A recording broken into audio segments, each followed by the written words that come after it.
પુરુષ પ્રધાન દેશ અને સમાજમાં એવા ઘર જૂજ હશે કે દીકરીઓના જન્મ પર એને દીકરાના જેટલું મહત્વ મળતું હોય.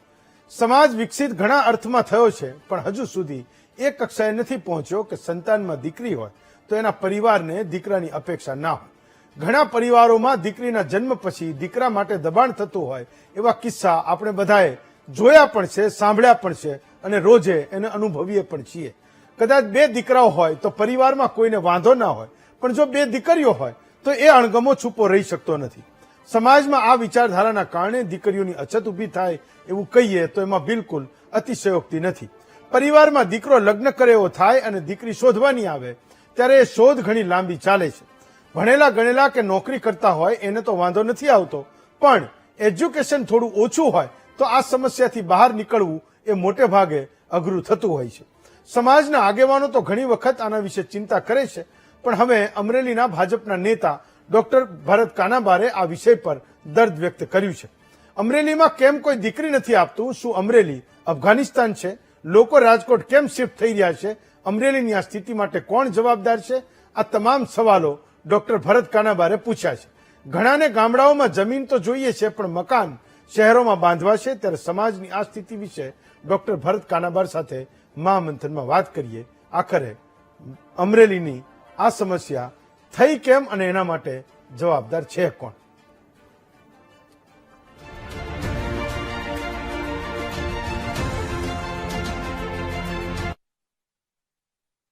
તો ડોક્ટર ભરત કાનાબાર આમ તો વ્યવસાયે સર્જન છે, ઘણા વર્ષોથી ભાજપમાં કામ કરે છે, પણ અમરેલીથી એક એવો ઝબૂક્યો છે, એવો એક ટમટમિયું છે અને એવો એક આગિયો છે કે ક્યારેક એ મુદ્દાઓને લઈને પોતાનું દર્દ એ કહી દે છે.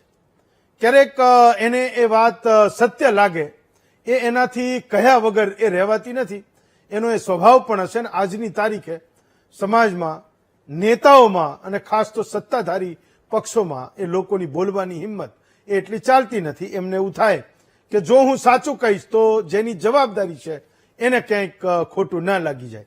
એવું પણ બને કે નાનકડા એવા ગામમાં રહેતા હોય, સાથી મિત્ર નેતાઓ હોય, જેમની જવાબદારી હોય પરિસ્થિતિઓને ઠીક કરવાની, એ સામાજિક આગેવાનો હોય જેની જવાબદારી હોય ઠીક કરવાની, અને સામે પક્ષે કોઈક એક વ્યક્તિ સાચું બોલે તો એ સમાજના અગ્રણીઓ, રાજનેતાઓ કે પછી ધર્મમાં જે ગુરુઓ આપણે જેને કહીએ છીએ એના વિશે એ નાના એવા ગામમાં કોઈ બોલતું નથી.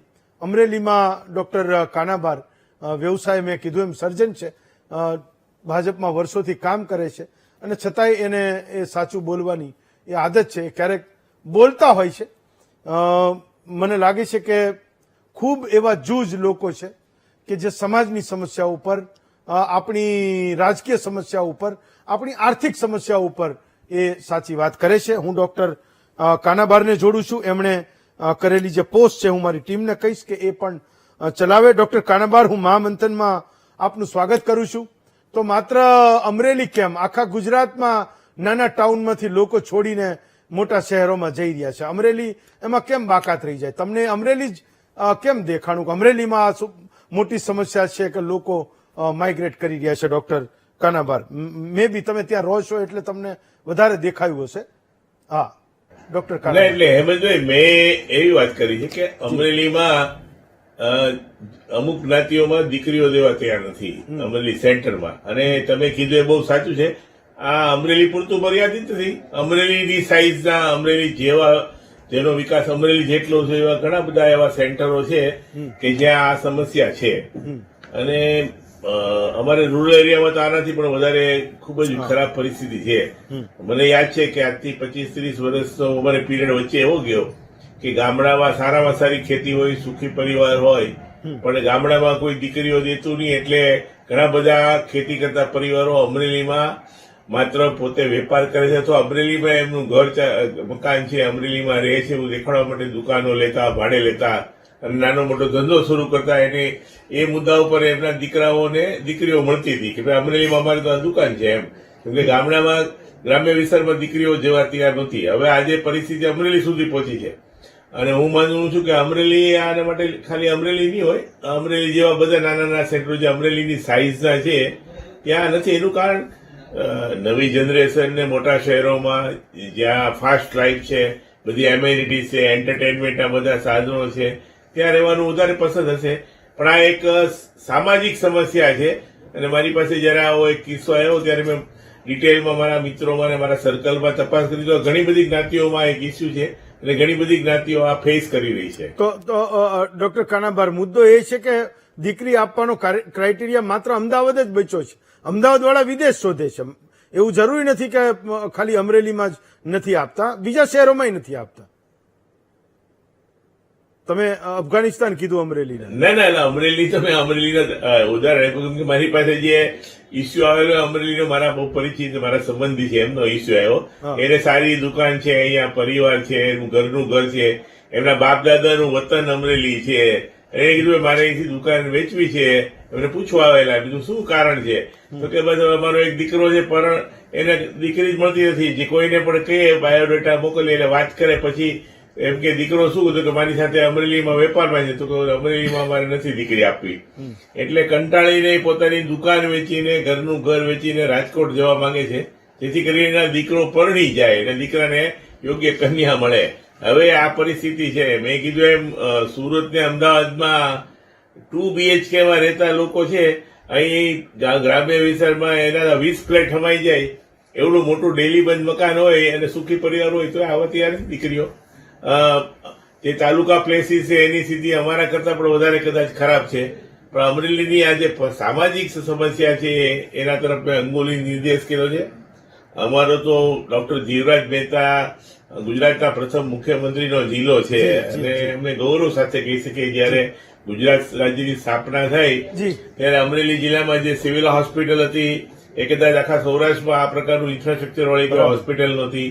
અમારી ત્યાં જે કોલેજો હતી, જે વિદ્યાસભા ટ્રસ્ટ નીચે ચાલતી હતી, એનો જે કેમ્પસ છે આજે અત્યારે ગુજરાતમાં જે યુનિવર્સિટી જેવી 10 યુનિવર્સિટી સમાઈ જાય ને એવડો મોટો તો કેમ્પસ છે આજની તારીખે એમનો. તો આ બધી વ્યવસ્થાઓ હતી. અમરેલીમાં 12થી વિદ્યાર્થીઓ ભણવા આવતા, પણ સમોર અધર ગુજરાતમાં જે બીજા જિલ્લાઓમાં જે વિકાસ થયો એમાં એ દોડમાં અમે થોડા પાછળ રહી ગયા છે. એના ઘણા બધા કારણો છે.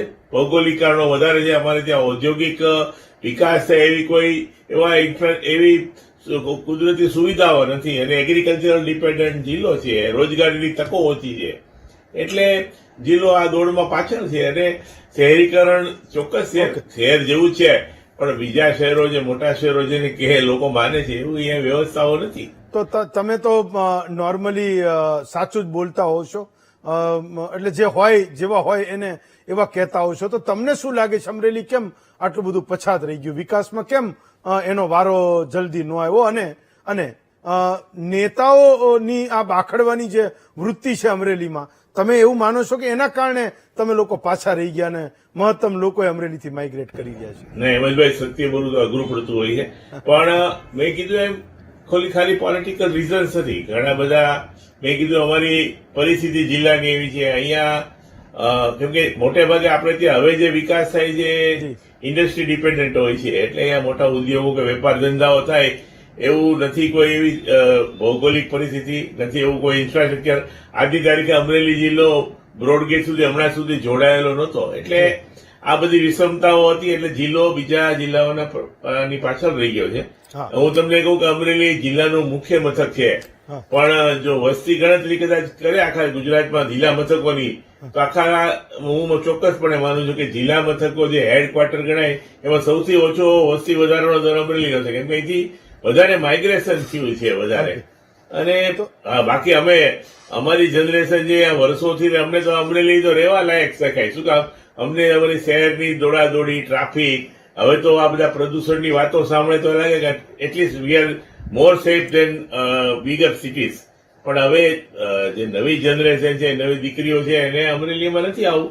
એટલે જયારે આ મેટ્રિમોનિયલ પરિસ્થિતિ વાત આવે છે, જે આ સામાજિક એંગલ છે, એમાં અમરેલી, હું તો અમરેલી તો મેં અમરેલી દાખલા કહ્યું કે હું અમરેલીમાં રહું છું, પણ હું માનું ત્યાં સુધી અમરેલી જેવા ઘણા બધા એવા સેન્ટરો છે ત્યાં મુશ્કેલી છે. અમરેલીથી જે નાના અમારા તાલુકા મથકો છે એની પરિસ્થિતિ એના કરતા ખરાબ છે. ગામડાની તો વાત જ જવા દેવા છે. અમારે 8-10 હજારની વસ્તીવાળા ગામડાઓ છે મોટા, જે ત્યાં પણ કોઈ દીકરીઓ પરણવા તૈયાર નથી. એટલે આ એક જેને કહેવાય કડવી વાસ્તવિકતા છે.